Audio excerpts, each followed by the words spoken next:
Welcome to Kitchen Table Conversations, a series of short and shareable conversation starters for those of us who have or love and support people with a complicated and beautiful brain. Here's your host, Angela Geddes. Hi, everyone, and welcome to another edition of Kitchen Table Conversations. I'm just once again so happy that you've decided to spend some time with us today. So today's topic is going to focus on mental health awareness, as October 10th, 2022 was the Global Mental Health Awareness Day, as proclaimed by the World Health Organization, and it also coincidentally happened to fall on our Canadian Thanksgiving Day. So I'd like to just take a moment to acknowledge that holidays such as Thanksgiving Day can be particularly difficult for people experiencing mental health issues of all kinds. Holidays and the expectations around them can be really stress-inducing for many of us, with so much emphasis on family and feasts and get-togethers with everybody smiling with lovely sunny days and pumpkin patches. There seems to be an expectation for all of us to be celebrating and to be so thankful.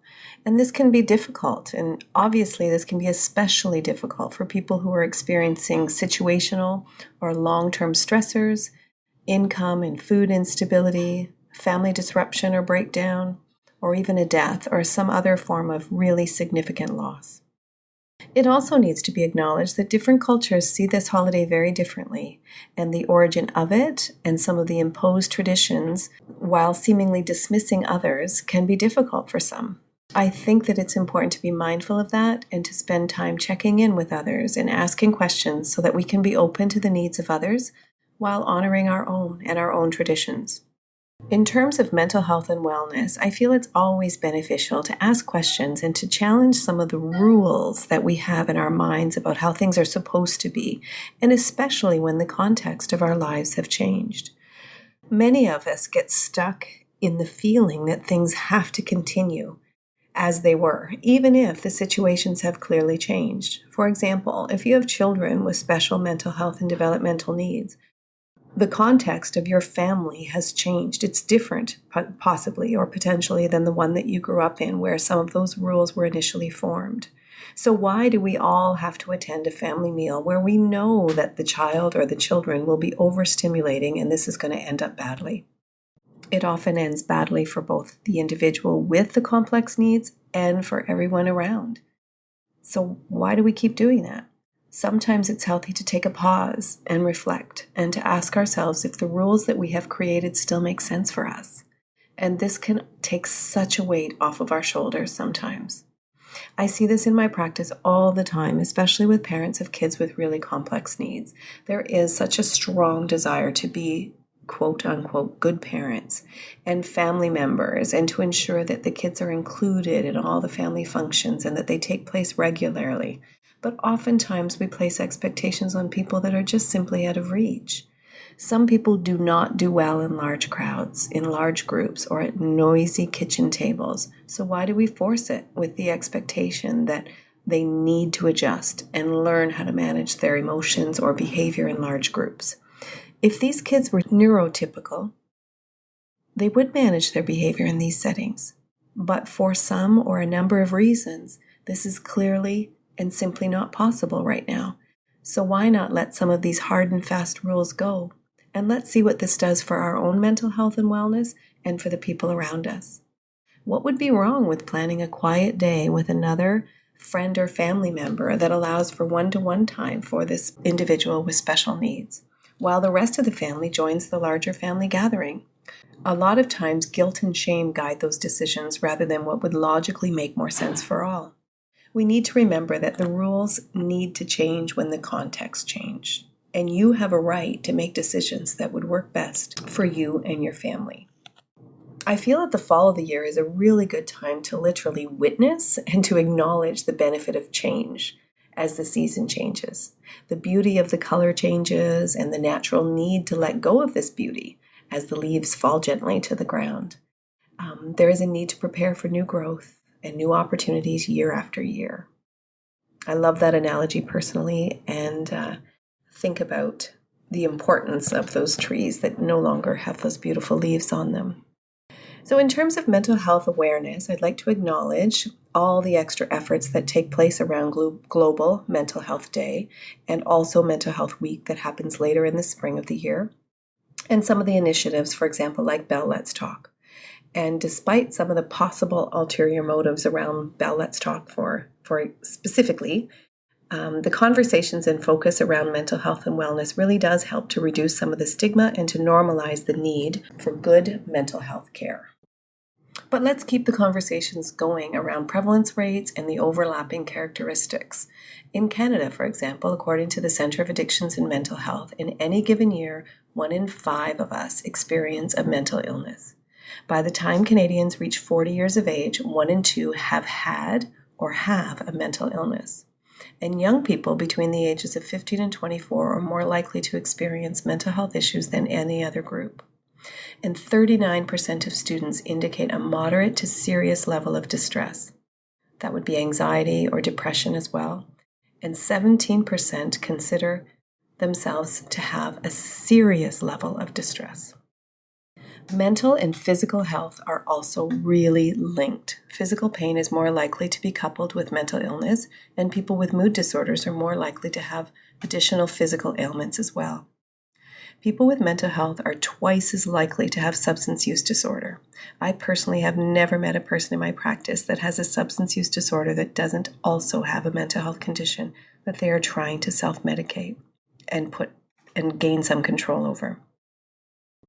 I also see many people in my professional and personal circle who normalize unusual behaviors and moods or perceptions and who do not think about seeking help from a professional to manage symptoms of anxiety or depression, over or under eating, over or underworking, or obsessive compulsive disorder, for example. So many struggle in silence, or if they do go to see their doctor, they are offered a prescription and often choose this method of treatment alone. In my experience, medication alone rarely works. Time is often better spent challenging patterns of coping and making some perspective and behavioral shifts, often with the guidance of a qualified counselor who can help people live their best lives. As a helper, I feel like it's particularly sad when people deny themselves this really cool opportunity to improve their outcomes really much more quickly. Also, I think in terms of mental wellness and taking good care, it does involve a little bit of self-care. It does involve having some mindful moments, for example, and just pausing. And maybe that's just having a cup of tea or going for a walk in solitude. And that can also incorporate the need and the evidence-based research that tells us that physical exercise is really, really good for us and good for our mental health. In fact, moderate amounts of where we get our heart rate up 3 times a week has been found to be as helpful as medication to combat mild to moderate depression or anxiety. And spending time in nature is also proven to be very good for our mental health and wellness. And healthy eating and good sleep hygiene can also really contribute to our overall well-being. And also, I think it's really important to be okay with reaching out to people we care about and people who we trust and asking for some help or just asking questions around how they're feeling. Social prescribing has been researched lately and is a more recent movement to address some of the diverse determinants of health. And it focuses on bridging clinical and community or social services and care for people by referring to sort of a non-clinical services based on the person's interests, goals, and special gifts. Community-based programs and services are there to help people feel connected and really do tremendous amounts towards mental wellness and overall well-being by removing barriers that can sometimes leave people feeling isolated and that they don't belong. We know that isolation alone can be very, very hard on us. In fact, as hard on our heart as cigarette smoking.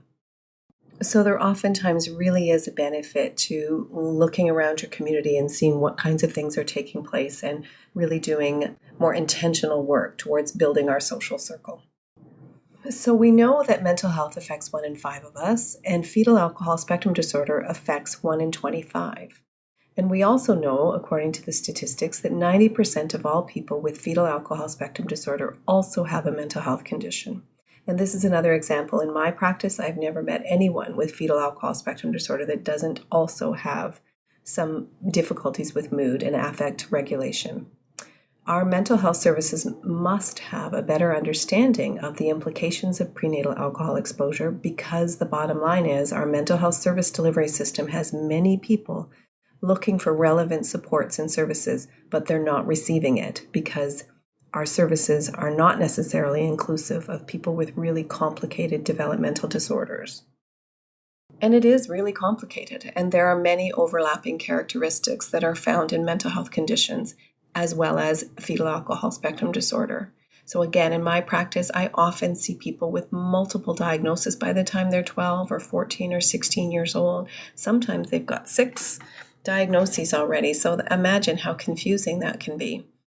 So most people with FASD also have concentration difficulties, but do we assume that to be attention deficit hyperactivity disorder? Also, most people with FASD have sensory processing difficulties. Now, is that also autism spectrum disorder? People with FASD often interrupt and have social difficulties, but is that also autism spectrum disorder? Or is it just the assumption that we've got some poor parenting going on? There's also exceptional abilities with people who have FASD, but there are also with autism spectrum disorder. And people with FASD often lose their temper. Or is this trauma? Or again, poor parenting? And the mood swings? Is that a mental health disorder? Is that trauma? Or again, is that people not being taught how to regulate their emotions? And then there's lying about the obvious. Is this bipolar? Emotional dysmaturity. Could this also be autism spectrum disorder? Because this is very common with fetal alcohol spectrum disorder. And again, learning lags. Is this due to trauma? Or is this due to poverty? Or is this due to fetal alcohol spectrum disorder? And an escalation in response to stress. So again, that affect dysregulation. Or could this be depression? So again, it's really complicated, and this is why it's so important to find a therapist or a helper who is aware of complex neurodevelopmental disorders, autism spectrum disorder, ADHD, FASD, the effects of complex trauma. And these helpers need to be directly involved in the assessment and the care plans so that people can receive the kinds of supports and services that are going to lead to the outcomes that we're all hoping for. Labels are not necessarily or nearly as important as understanding the combination of symptoms and addressing the origin and the implications on people's day-to-day experiences. So hopefully there's been some time in the month of October reflecting and recognizing that there are some things that we all have to be grateful for. With many thanks, Angela.